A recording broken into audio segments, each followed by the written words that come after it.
अस्सलामुअलैकुम रहमतुल्लाहि वबरकात। ख्वाब के अंदर नमक देखना और इसकी तबीर।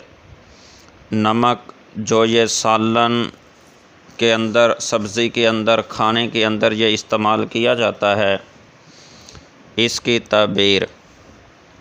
मेरे भाई, ख्वाब में नमक का देखना ये नकद, दिरहम और नेक काम पर तबीर है कि ये आदमी पैसे रुपए नकद हासिल करेगा और नेक काम करेगा।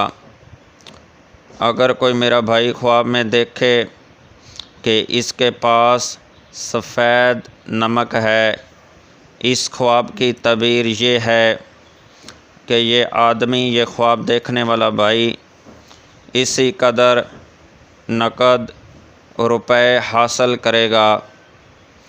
अगर कोई मेरा भाई ख्वाब के अंदर देखे कि इसी ने नमक खाया है, इस ख्वाब की तबीर ये है कि ज़ाहिद, नेक, साहले और आबिद आदमी और बुज़ुर्ग आदमी की राह इख्तियार करेगा और नेक काम करेगा, कोई अच्छा नेकी वाला काम करेगा।